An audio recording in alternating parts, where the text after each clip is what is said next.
E uma CPI mista pode ser a solução para o Congresso investigar a fraude bilionária do INSS. O nosso entrevistado agora no Jornal Jovem Pan, o deputado Alex Manente, do Cidadania de São Paulo, mais uma vez, gentilmente nos atendendo. Tudo bem, deputado? Boa noite, muito bem-vindo.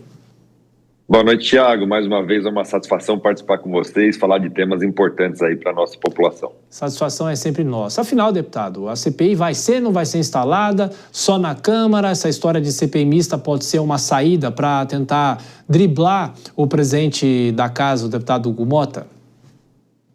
Não apenas por isso, mas acho que ela é mais abrangente e é um tema que merece toda a nossa atenção, até porque 6 bilhões de reais já desviados comprovadamente é um absurdo e nós não podemos permitir que isso ocorra e não tenha nenhuma atitude do parlamento para tomar as providências devidas, não procurando apenas o culpado, mas procurando reparar esse dano que é sofrível para a nossa população que mais precisa, são as pessoas que vivem do INSS.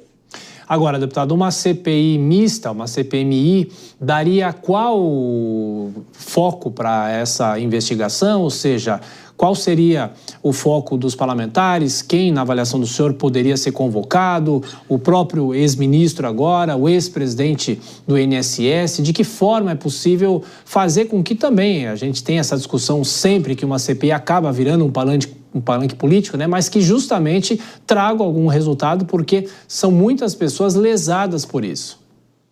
Eu tenho uma visão um pouco diferente. Eu não acho que é um papel apenas da oposição. Essa é uma missão que todos nós temos, até porque essa é uma prática que tem ocorrido há algum tempo, envolve muitos funcionários de carreira e não apenas aqueles que comandaram.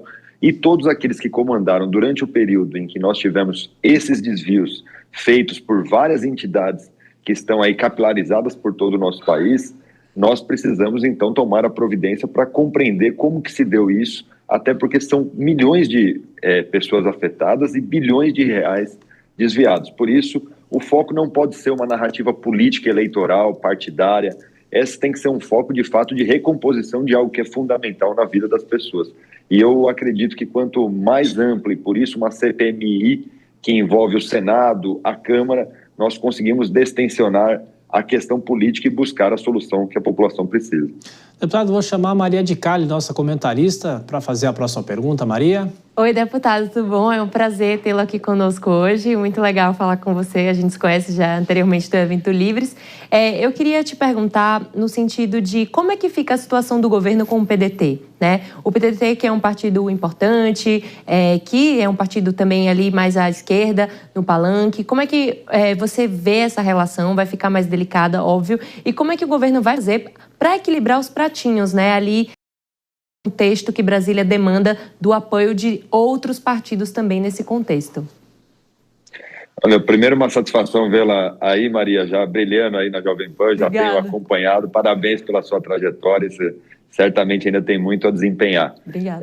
Eu acredito que o governo tem vários problemas, esse é mais um problema, nós temos aí uma sucessão de problemas que o governo tem que contornar, e, obviamente, a queda de popularidade que vem ocorrendo, todas essas questões, e a preocupação com o processo político eleitoral. Por isso que eu acho que, para resolvermos efetivamente o problema, o que nós precisamos é despolitizar esse tema. E aqueles que passaram por qualquer cargo de direção, que tiveram informação do que ocorria, que demonstre qualquer relacionamento com esse desvio desses bilhões de reais, precisa ser investigado por essa CPMI, ser convocado por essa CPMI, e que possa ser devidamente investigado e, eventualmente, com as provas daqueles que fizeram o desvio, punidos. Então, eu acredito que quanto menos nós envolvermos, é melhor, entendeu, Maria? Mas também é importante dizer que o governo tem vários outros problemas e não apenas esse.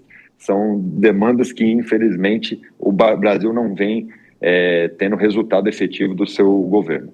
Ô, deputado, desde que surgiu esse escândalo com a ação da Polícia Federal e alguns indícios de que isso já estava acontecendo, a gente aqui na Jovem Pan, ouvindo especialistas e conversando também com parlamentares, eu vou fazer a mesma pergunta que eu fiz para o senhor.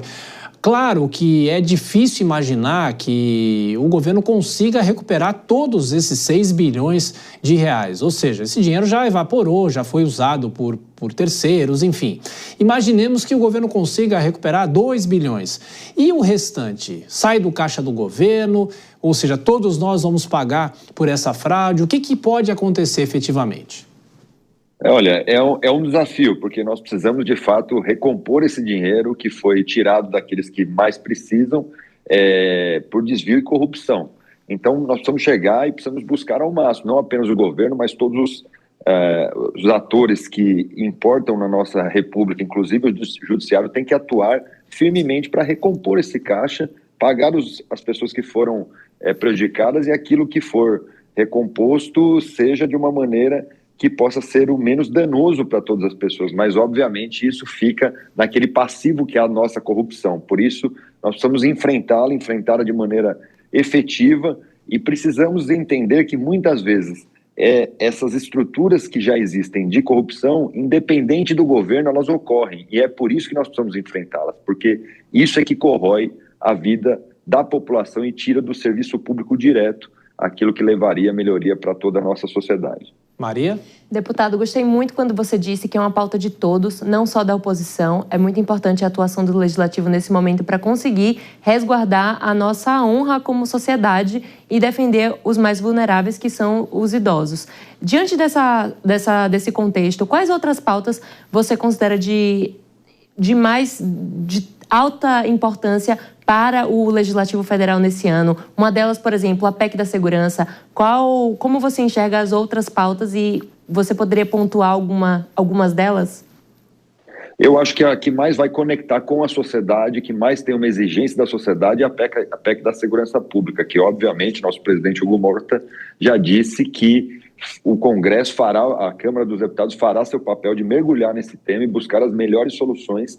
E eu tenho certeza que esse é o grande clamor que hoje a sociedade vive. Nós precisamos entender que a segurança pública é o grande sentimento de necessidade que o poder público precisa enfrentar por parte da população. Então é necessário termos aí toda a nossa energia voltada para entregarmos uma atualização daquilo que são os dispositivos para garantir a segurança urbana da nossa sociedade, a segurança pública da população, e é necessário que nós todos estejamos integrados, de maneira, como eu disse, suprapartidária, porque esses temas, eles envolvem fatores que muitas vezes mexem com ideologias, mas é importante fazer ao máximo para entregar uma boa legislação que permita dar segurança à nossa sociedade e punir com rigor aqueles que cometem qualquer desvio, desde a corrupção até o crime de brutalidade, de violência urbana.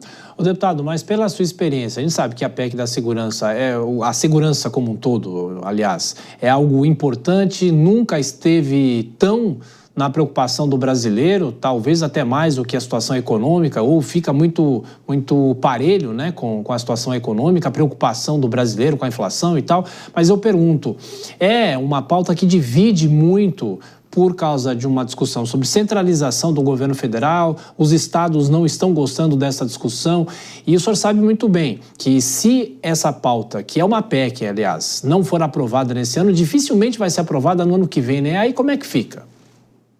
Por isso que nós temos que mover todos os esforços para despolitizar esse tema e encontrar a atualização necessária que nós precisamos na nossa legislação para combater a violência urbana que cresce no nosso país.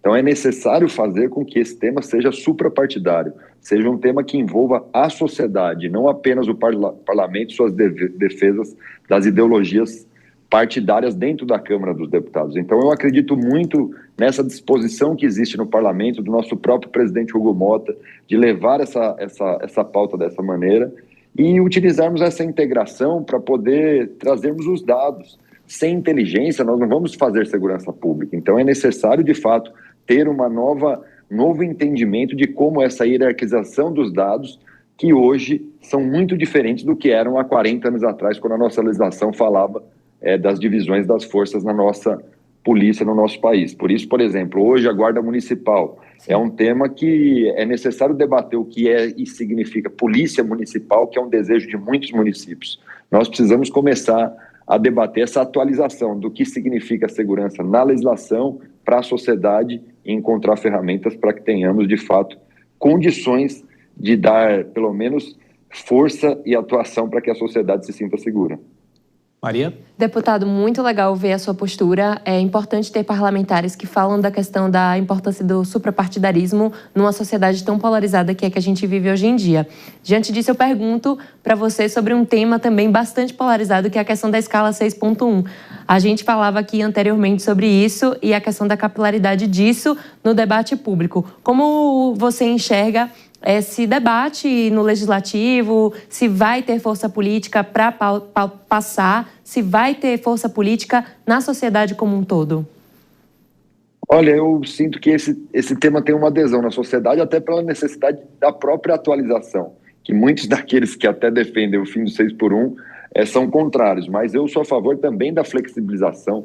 Eu acho que quanto mais livre nós tivermos, nós vamos conseguir fazer com que a nossa economia prospere. Eu acredito que cada vez mais nós temos que incentivar o empreendedorismo, fazer com que as pessoas potencializem seus talentos e consigam, acima de tudo, ter condições de viverem com dignidade. E aqueles que desejam ter esse regime nos empregos de massa, é necessário, de fato, ter essa flexibilização para aqueles que desejam e conseguiríamos aí fazer com que o trabalhador se sinta mais adequado para ter uma qualidade de vida integrada ao trabalho sem o medo de perder na concorrência.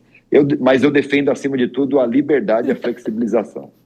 Deputado Alex Manente, do Cidadania aqui de São Paulo, mais uma vez, obrigado pela sua gentileza, um excelente fim de semana, voltaremos a nos falar, bom trabalho, um abraço.